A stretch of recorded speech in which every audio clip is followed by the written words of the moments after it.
Fala pessoal, aqui quem fala é o Vini, sejam bem-vindos a mais um vídeo. E neste vídeo eu vou trazer cada um dos resultados do UFC 309. Tivemos na luta principal John Jones contra Stipe Miocic. Vamos lá, primeira luta da noite, categoria peso mosca feminino. Tivemos a Eduarda Moura vencendo na decisão unânime a Verônica Hard. Uma luta ok, né? Mais golpes ali da Verônica Hard, porém a Eduarda Moura conseguiu ali colocar algumas quedas, né? Teve um bom tempo de domínio, então no geral ali ela conseguiu a vitória. Na segunda luta, no meio médio, tivemos o Urban Elliott vencendo por nocaute no terceiro round o Bassil Hafez, né, aos 40 segundos. O Urban Elliott conseguiu ali colocar muitos golpes, né, ele teve bem mais volume de golpes que o Bassil Hafez, e o Bassil Hafez, quando chegou no UFC, teve uma luta muito boa, né, realmente impressionou, mas nessa luta eu senti que não era o mesmo nível, né, daquele cara que a gente viu, né, o Urban Elliott foi muito mais, teve muito mais golpes, né, mais volume no primeiro, no segundo round, no terceiro também. Então acabou tendo aí essa performance, né? Essa boa performance, esse nocaute, uma luta legal também. Aí, na terceira luta, meio médio de novo, né? A gente teve o Ramiz Brahimaj contra o Mickey Gall. Quem venceu foi o Brahimaj por nocaute no primeiro round, com 2 minutos e 55. Mickey Gall é aquele cara ali, né? Bem mais ou menos. E o Brahimaj fez ali o que, de certa forma, nem é tanta surpresa, né? Porque o Mickey Gall, né? O Brahimaj não é também nada excepcional, mas o Mickey Gall é bem limitado, né? Então, boa vitória aí do Brahimaj. Na próxima luta, no peso pesado, tivemos o Marcin Tybura contra o Jonathan Diniz. Quem venceu foi o Tybura por nocaute técnico, né? A luta foi interrompida por conta de vários cortes que o brasileiro teve ali no rosto depois do ground and pound do Tybura, né? O Tybura ficou um tempo por cima logo no primeiro round, né? O brasileiro é mais a trocação, ele deu uma bobeirinha ali e acabou ficando por baixo, e o Tybura trabalhou bem, né? Teve quase 4 minutos de controle no primeiro round, e no segundo ele lembrou depois de um tempo, né, que ele tinha cotovelo, né, e que ele podia usar no ground and pound. E aí quando ele decidiu usar, ele rasgou a cara inteira do brasileiro, e ali no intervalo dos rounds os médicos foram olhar, tinha corte num olho, corte no outro olho, corte no nariz, enfim, estava bem machucado, ainda estava enxergando, né, com os dois olhos, mas a tendência é que só pioraria ali, então decidiram preservar a saúde dele, interromperam. Claro, ele não gostou da interrupção, mas estava bem machucado, né? Na minha opinião, até dava para entender se deixasse enrolar, né? Apesar de estar com bastante corte, ele ainda estava enxergando e tal, então poderia tentar deixar rolar. Mas, como eu disse, a tendência é que só pioraria, né? Então, sei lá, eu também não condeno não a paralisação. Por mim, podia ter deixado, mas, de novo, não acho um grande erro ter parado. Então, para mim, tanto faz. Eu acho que o Jonathan Diniz não pode culpar a decisão ali da interrupção, né? Se tem algo que tem culpa aí, foi ele ter aceitado o jogo como foi ali, né? Ter ficado por baixo, ter tomado o ground and pound, enfim, tem vários outros pontos que levaram a essa situação, né? Então, ele não perdeu por conta da paralisação, né? Ele perdeu por conta da performance dele. Na próxima luta, no peso leve, a gente teve o David Onama contra o Roberto Romero. Quem venceu foi o Onama na decisão unânime. Teve knockdown para um lado, knockdown para o outro, luta muito boa, muito volume de golpe, queda, tentativa de finalização, enfim, gostei bastante dessa luta, né? O David Onama não teria esse adversário, mas o Roberto Romero entregou uma baita luta, realmente muito boa. Na próxima luta no peso leve também, tivemos o Jim Miller contra o Damon Jackson. Quem venceu foi o Jim Miller na finalização, no primeiro round com 2 minutos e 44. O Damon Jackson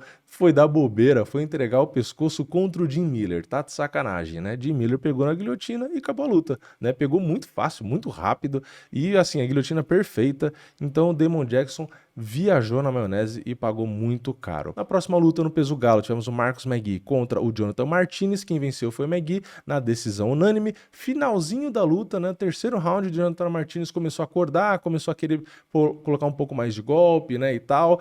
Mas era tarde, né? Machucou a perna do Marcos Magui, legal, mas o Magui é duro, aguentou e acabou vencendo na decisão. Então, se o Jonathan Martinez tivesse acordado antes, não acho que ele venceria, porque o Magui, para mim, era favorito mesmo. Mas daria para ter entregue uma luta mais difícil, né? Ele demorou muito para acordar, né? Aí, senso de urgência logo nos 45 do segundo, é tarde demais, né? Então não adiantou. Mas a luta foi legal.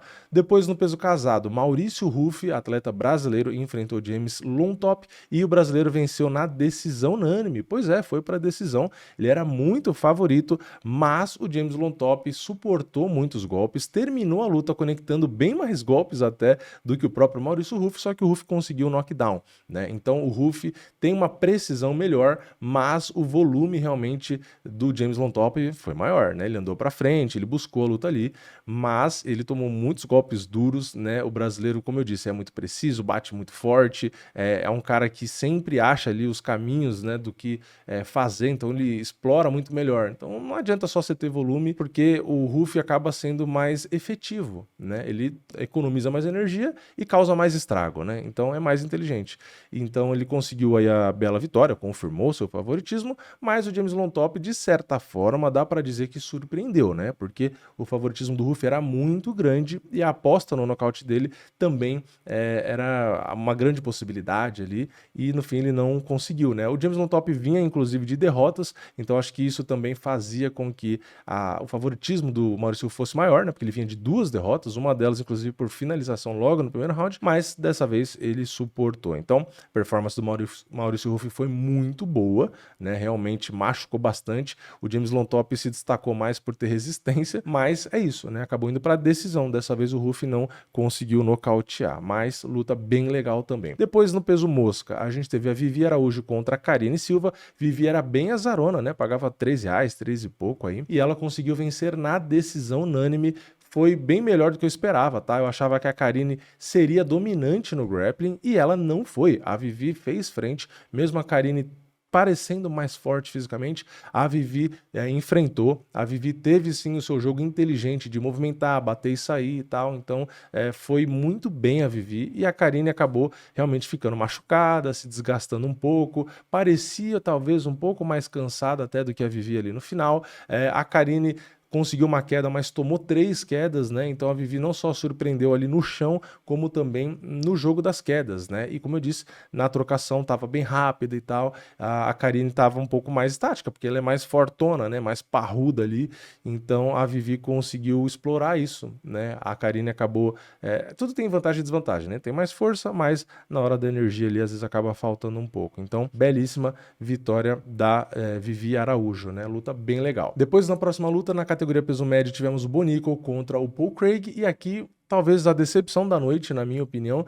Bonico era o maior favorito do card e fez uma luta em pé com o Paul Craig, né? Tipo assim, um cara é muito bom de wrestling, o outro cara é muito bom de jiu-jitsu, e os dois lutaram kickboxing, que nenhum dos dois é tão bom, né? Então, é uma luta que, assim, card principal, muita expectativa, maior favorito, e foi uma luta morna, né, de 2 caras ali, meia boca na trocação, tentando se bater, né? Não teve tentativa de queda do Bonico, provavelmente porque ele não queria se arriscar no ponto forte do Paul Craig, que é a luta no chão, ainda mais quando ele tá por baixo, seu triângulo e tal.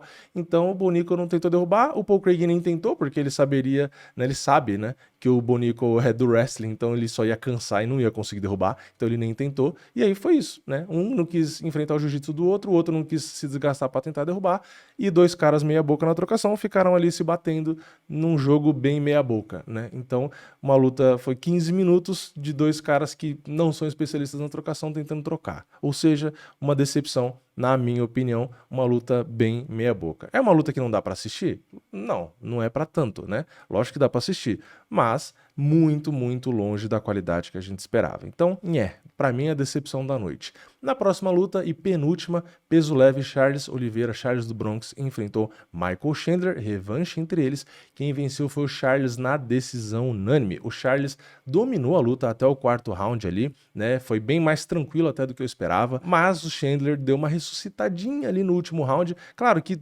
do primeiro ao 4º round, teve um golpe ou outro que ele acertou e tal, mas não teve susto, né? O susto veio no finalzinho da luta, que ali já deu um medo, falou, pô, parece que depois de tudo que ele fez, todo o domínio ele vai perder no último round, é sacanagem, né? Mas não, ele resistiu, né? O Chandler colocou bons golpes, o Charles passou um aperto ali, mas de forma inteligente, depois de ter suportado o aperto, ele conseguiu grudar e controlar ali a luta até ela terminar. Então, o Chandler deu o seu show como sempre, né? Não foi tão agressivo aquele show mais da loucura, porque o Charles foi inteligente do começo ao fim, colocou muitas quedas, controlou bastante, foi bem dominante, então o Charles teve uma performance muito boa, né? Mas o Chandler no final conseguiu dar um pouco do seu brilho ali, né? Levantou com o Charles nas costas e jogou ele 2 vezes no chão, então brigou, né, até o final, tentou realmente até o final, mas o Charles é o melhor lutador, né? O Charles é mais completo, o Charles, enfim, tem, claro, os seus pontos fracos, que todo mundo tem,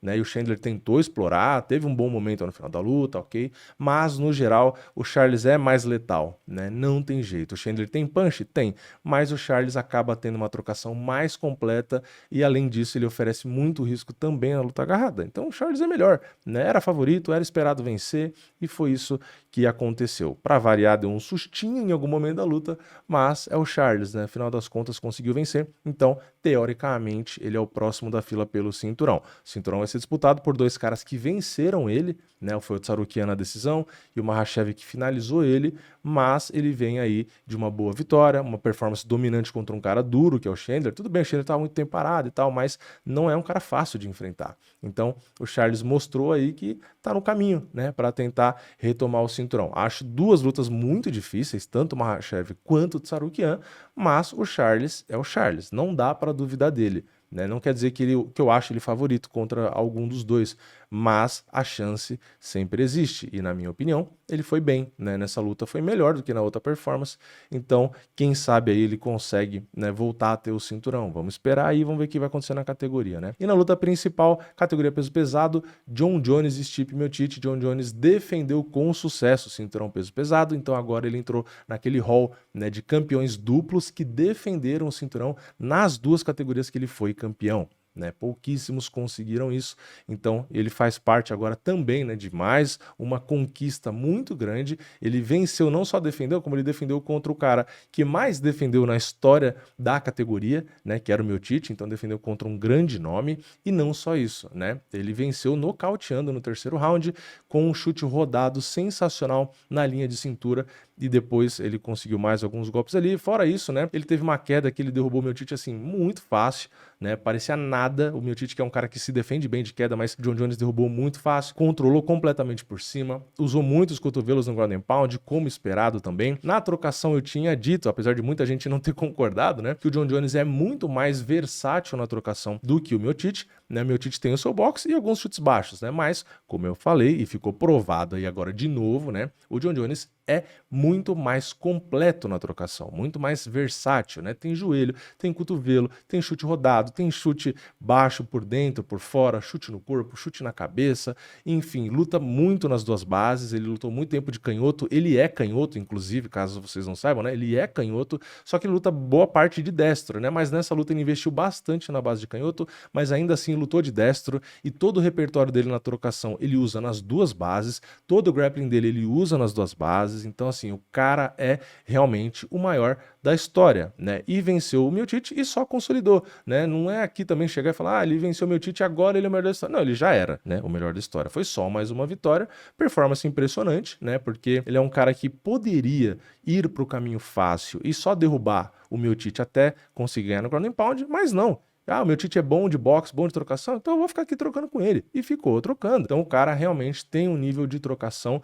muito bom, ainda mais esse repertório dele. Então, deu oportunidades ali, o Miocic explodiu para cima, colocou alguns golpes, o Jon Jones ia lá, esquivava, chegava perto da grade, girava, dava as costas, saía de perto. Então, ele fez o que ele sempre fazia, né, no passado e continua fazendo, né, que é ter uma noção de distância absurda, né, ele consegue sempre visualizar o caminho da luta, o que ele pode fazer, né, ele trabalhou muito bem aqui a linha de cintura, foi muito calmo, teve a oportunidade de às vezes ir para cima com tudo, não foi, né, manteve ali a compostura para não dar bobeira. Então, assim, continua sendo um cara excelente, né? QI de luta, versatilidade, controle de distância, tudo, né? Tudo. O cara realmente é muito bom, né? Vamos ver o futuro. Ele deu entrevista ali dentro do cage falando que tá conversando com o Dana White, que talvez não se aposente e tal, ou seja, ele negou o tempo inteiro uma luta com o Tom Aspinall, né? Mas é aquilo. Ele negou por quê? Porque aumenta o passe na hora de negociar com o Dana White e com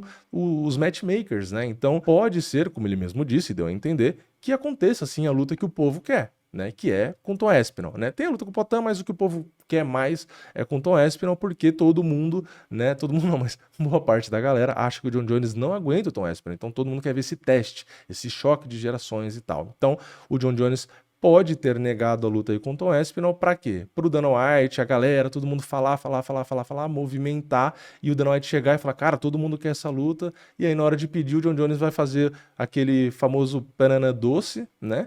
E na hora ele chega ali e fala, tá bom, vai, eu até faço, mas ó, eu quero uma contrapartida aqui. O cara é esperto, né? Muito esperto, muito esperto. Então, é capaz sim, né, que aconteça essa luta, desde que o Dana White, mais uma vez, abra um pouco de... Abra o bolso, vai, vamos falar dessa forma, né? Vá lá e tira o escorpião do bolso e dá mais um pouco de grana pro John Jones, que, de novo, né, tá no final da carreira, então talvez faça mais grana ainda, talvez faça a luta contra o Aspinall, vença, né, e consolide de vez um legado que ninguém, assim, ninguém nunca vai chegar, é difícil de afirmar, né, mas dificilmente vão alcançar, né, então realmente uma performance, na minha opinião, realmente impressionante, né, vai ter gente, como sempre, que vai querer desmerecer, porque o Miocic tem tantos anos, porque não sei o que, cara, o peso pesado, a idade faz diferença, lógico, mas não tanta, né? E o John Jones tem 37, o John Jones veio de uma lesão gravíssima, né? Um rompimento do músculo ali do peito, e ainda assim teve uma performance dessa, né? Então assim, o cara derrubou quando quis, controlou quando quis, usou ground and pound quando quis, na trocação colocou todos os golpes ali quando quis. Quem falou que ele tava lento da outra vez, cara, ele tava rápido, né? Lutando nas duas bases, então assim, conectando golpe de tudo que era lado, é realmente embaçado, né? Se tem um cara que não dá para duvidar, é esse aí, né? Então, performance excelente. No geral, eu gostei bastante do UFC 309, muitas lutas boas, né? A luta do John Jones eu gostei muito, do Charles também gostei bastante, do Paul Craig e do Bonico não, né? Essa pula. Da Vivi e da Karine eu gostei, do Ruff eu gostei também, do Magui com o Jonathan Martinez também gostei, Jim Miller também gostei, David Onama também gostei, Tibura e o do Jonathan Diniz também foi legal, né? Teve umas partes mais paradas, mas também foi legal. Mickey Gall foi nocaute no primeiro round, então também não tem como ser ruim. Oban Elliott Basil Rafez também nocaute, então também não tem como ser ruim. E a primeira luta também foi ok. Então, no geral, um card muito bom, né? Eu acho que vale uma nota 9 até pra esse card, tá? Eu pensei num 8,5, mas acho que não, acho que vale um 9. Tudo bem que tem um Bonico e um Paul Craig ali que, né, estragou, mas ainda assim, né, a luta do Charles, John Jones, pô, muita luta boa, nocaute, finalização.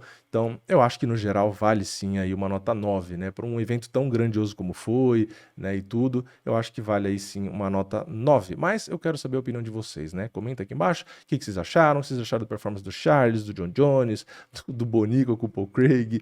Não esquece de deixar o like, se inscrever no canal, ativar o sininho e eu vejo vocês na próxima. É nóis, valeu, falou!